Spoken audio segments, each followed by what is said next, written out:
Hello everyone, welcome back to the channel.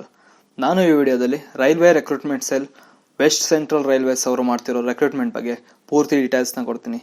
ಎಷ್ಟು vacancy ಇದೆ, ಏನು ಎಜುಕೇಷನ್ ಕ್ವಾಲಿಫಿಕೇಶನ್ ಬೇಕು, ಹಾಗೆ ಅಪ್ಲಿಕೇಶನ್ ಹಾಕೋದಾಗೆ ಎಲ್ಲದ್ರ ಬಗ್ಗೆನೂ ಡೀಟೇಲ್ಸ್ ಕೊಡ್ತಾ ಹೋಗ್ತೀನಿ. ವಿಡಿಯೋನ ಕೊನೆವರೆಗೂ ನೋಡಿ. ಹಾಗೆ ಈ ನೋಟಿಫಿಕೇಶನ್ದು ಲಿಂಕ್ ನಾನು ಡಿಸ್ಕ್ರಿಪ್ಷನ್ ಹಾಕಿರ್ತೀನಿ, ಅದನ್ನು ಒಂದ್ಸಲ ನೋಡಿ. ಸೊ ಈ ನೋಟಿಫಿಕೇಶನ್ದು ಓವರ್ ವ್ಯೂನ ನೋಡೋದಾದ್ರೆ, ರಿಕ್ರೂಟ್ಮೆಂಟ್ ಮಾಡ್ತಿರೋ ಆರ್ಗನೈಸೇಷನ್ ನೇಮ್ ಬಂದು railway recruitment cell western railways. Post name ಬಂದು ಅಪ್ರೆಂಟಿಸ್ಶಿಪ್. ಟೋಟಲ್ ವ್ಯಾಕೆನ್ಸಿ ಬಂದು 3624 ವ್ಯಾಕೆನ್ಸಿ. ಅಪ್ಲಿಕೇಶನ್ ಮೋಡ್ ಬಂದು ಆನ್ಲೈನ್ ಮುಖಾಂತರ ನೀವು ಅಪ್ಲಿಕೇಶನ್ ಹಾಕ್ಬೇಕಿರುತ್ತೆ. ಅಪ್ಲಿಕೇಶನ್ ಹಾಕೋಕೆ ಲಾಸ್ಟ್ ಡೇಟ್ ಬಂದು 26/7/2023.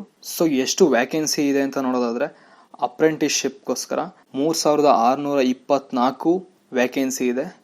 ಇದಕ್ಕೆ ಏನು ಎಜುಕೇಷನ್ ಕ್ವಾಲಿಫಿಕೇಶನ್ ಬೇಕು ಅಂದರೆ 10th ಪಾಸ್ ಪ್ಲಸ್ ITI ಅಂದ್ರೆ ರಿಲೆವೆಂಟ್ ಟ್ರೇಡ್ ಅಲ್ಲಿ. ಈಗ ಫಿಟ್ಟರ್ ಅಂದ್ರೆ ನೀವು ಫಿಟ್ಟರ್ಲೆ ITI ಮಾಡಿರ್ಬೇಕು, ಆ ಥರ. ಹಾಗೆ ಈ ವ್ಯಾಕೆನ್ಸಿ ಯಾವ್ಯಾವ ಡಿಪಾರ್ಟ್ಮೆಂಟ್ ಅಲ್ಲಿ ಎಷ್ಟೆಷ್ಟು ವ್ಯಾಕೆನ್ಸಿ ಇದೆ ಅಂತ ನೋಟಿಫಿಕೇಶನ್ ಇದೆ. ಆ ನೋಟಿಫಿಕೇಶನ್ ಲಿಂಕ್ ನಾನು ಡಿಸ್ಕ್ರಿಪ್ಷನ್ ಹಾಕಿರ್ತೀನಿ, ಡೌನ್ಲೋಡ್ ಮಾಡ್ಕೊಂಡು ನೋಡ್ಕೊಳ್ಳಿ. ಆ ನೋಟಿಫಿಕೇಶನ್ ಅಲ್ಲಿ ಫುಲ್ ಲಾಸ್ಟ್ ಅಲ್ಲಿ ಫುಲ್ ಡೀಟೈಲ್ ಆಗಿ ಎಲ್ಲೆಲ್ಲಿ ಎಷ್ಟೆಷ್ಟು ವ್ಯಾಕೆನ್ಸಿ ಇದೆ ಅಂತ ಇದೆ. ಇದು ಟೋಟಲ್ ವ್ಯಾಕೆನ್ಸಿ. ಇದಕ್ಕೆ ಎಜುಕೇಶನ್ ಕ್ವಾಲಿಫಿಕೇಶನ್ ಬೇಕಾದ್ರೆ ITI ಅಷ್ಟೇ. ITI ಅವರಿಗಷ್ಟೇ ಈ ಅಪ್ರೆಂಟಿಸ್ಶಿಪ್ ರಿಕ್ರೂಟ್ಮೆಂಟ್ ಮಾಡ್ತಿರೋದು. ಇನ್ನು ಇದಕ್ಕೆ ಎಜುಕೇಶನ್ ಕ್ವಾಲಿಫಿಕೇಶನ್ ಏನ್ ಬೇಕು ಅಂತ ನೋಡೋದಾದ್ರೆ, ನೀವು 10th ಅಲ್ಲಿ 50% ಪ್ಲಸ್ ಮಾರ್ಕ್ಸ್ ನಾವು ತಗೊಂಡಿರ್ಬೇಕು.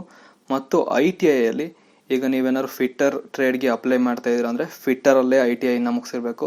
ವೆಲ್ಡರ್ ಗೆ ಅಪ್ಲೈ ಮಾಡ್ತಿದ್ರ ಅಂದ್ರೆ ವೆಲ್ಡರ್ ಅಲ್ಲೇ ಮುಗಿಸಿರ್ಬೇಕು. ಅದೇ ತರ.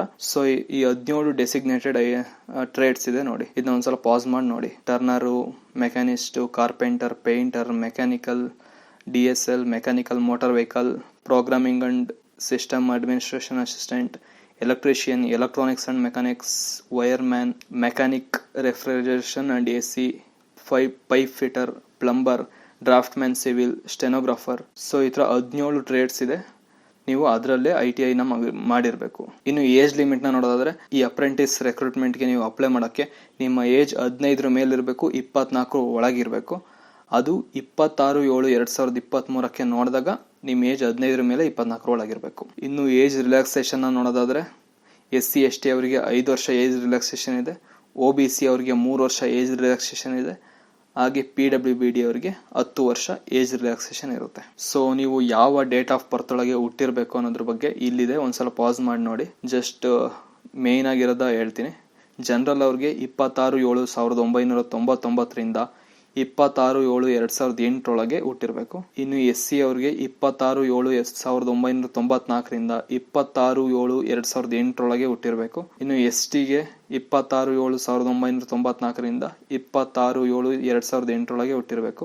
ಇನ್ನು OBC ಗೆ 26/7/1996 26/7/2008 ಹುಟ್ಟಿರ್ಬೇಕು. ಇನ್ನು ನೋಡಿದ್ದು ಪಾಸ್ ಮಾಡಿ ನೋಡಿ ಆ ಕ್ಯಾಟಗರಿ ಬಂದ್ರೆ. ಇನ್ನು ಇದು ಬಂದು 1 ವರ್ಷ ಅಪ್ರೆಂಟಿಸ್ಶಿಪ್ ಇರುತ್ತೆ. ಇದಕ್ಕೆ ಎಷ್ಟು ಸ್ಟೈಫಂಡ್ ಸಿಗುತ್ತೆ ಅನ್ನೋದ್ರ ಬಗ್ಗೆ ಆ ನೋಟಿಫಿಕೇಶನ್ ಏನು ಮಾಹಿತಿ ಇಲ್ಲ. ಸೆಲೆಕ್ಟ್ ಆಗಿ ಹೋದ್ಮೇಲೆನೆ ಹೇಳ್ತಾರೆ. ಇನ್ನು ಅಪ್ಲಿಕೇಶನ್ ಫೀಸ್ ಎಷ್ಟು ಅಂತ ನೋಡೋದಾದ್ರೆ, ಜನರಲ್, OBC, EWS ಗೆ ಅಪ್ಲಿಕೇಶನ್ ಫೀಸ್ ಬಂದು 100. ಇನ್ನು SC ST ಮತ್ತು ವುಮೆನ್ ಕ್ಯಾಂಡಿಡೇಟ್ಸ್ಗೆ ಯಾವುದೇ ತರದ ಅಪ್ಲಿಕೇಶನ್ ಫೀಸ್ ಇರೋದಿಲ್ಲ. ಇನ್ನು ಅಪ್ಲಿಕೇಶನ್ ಫೀಸ್ ಬಂದು ನೀವು ಆನ್ಲೈನ್ ಮುಖಾಂತರನೇ ಪೇ ಮಾಡಬೇಕಿರುತ್ತೆ.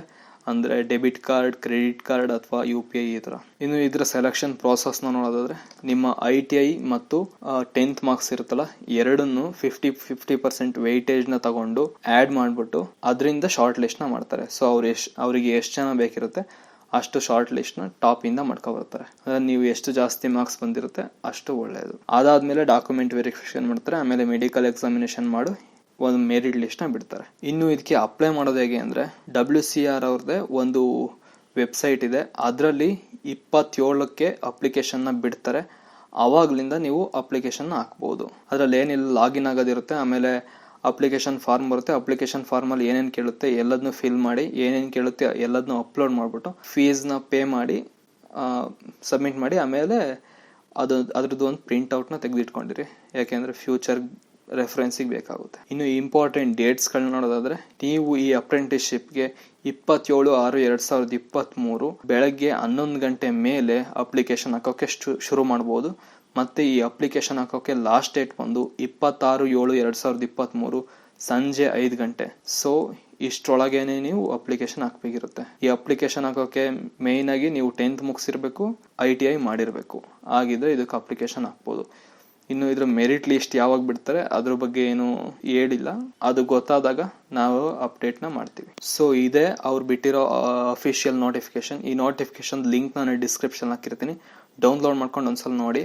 ಅಂದ್ರೆ ಇದರಲ್ಲಿ ನಿಮಗೆ ಇನ್ನು ಡೀಟೈಲ್ ಆಗಿ ವ್ಯಾಕೆನ್ಸಿ ಹೇಳಿದ್ದಾರೆ ನೋಡಿ. ಇಲ್ಲಿ ಮೆಕ್ಯಾನಿಕಲ್ ಡಿಪಾರ್ಟ್ಮೆಂಟ್ ಅಲ್ಲಿ ಫಿಟ್ಟರ್ಗೆ 52 ವ್ಯಾಕೆನ್ಸಿ ಇದೆ, ವೆಲ್ಡರ್ಗೆ 15 ವ್ಯಾಕೆನ್ಸಿ ಇದೆ, ಮೆಕ್ಯಾನಿಸ್ಟ್ಗೆ 5 ವ್ಯಾಕೆನ್ಸಿ ಇದೆ. ಅದೇ ತರ ಇನ್ನು ಈ SBI ಇಂಜಿನಿಯರಿಂಗ್ ವರ್ಕ್ಶಾಪ್ ಇದರಲ್ಲಿ ಇಂಜಿನಿಯರಿಂಗ್ ಡಿಪಾರ್ಟ್ಮೆಂಟ್ ಅಲ್ಲಿ ಎಷ್ಟು ವ್ಯಾಕೆನ್ಸಿ ಇದೆ, ಯಾವ್ದಕ್ಕಿದೆ ಅದ್ರ ಬಗ್ಗೆ ಎಲ್ಲ ಇಲ್ಲಿ ಡೀಟೈಲ್ಸ್ ಇದೆ. ಇದನ್ನ ಒಂದ್ಸಲ ಡೌನ್ಲೋಡ್ ಮಾಡ್ಕೊಂಡು ನೋಡ್ಕೊಳ್ಳಿ. ಇನ್ನು ಆಲ್ಮೋಸ್ಟ್ ಎಲ್ಲದನ್ನು ಮೇನ್ ಇನ್ಫಾರ್ಮೇಶನ್ ಅದೇ ಹೇಳಿದ್ದೀನಿ, ಆದ್ರೂ ಒಂದ್ಸಲ ಇದನ್ನ ಓದ್ಕೊಳ್ಳಿ. ಹಾಗೆ 27ರಿಂದ ಅಪ್ಲಿಕೇಶನ್ ಶುರು ಆಗುತ್ತೆ, ಅಪ್ಲಿಕೇಶನ್ ಹಾಕೋರು ಹಾಕ್ಬಹುದು. Thank you, all the best.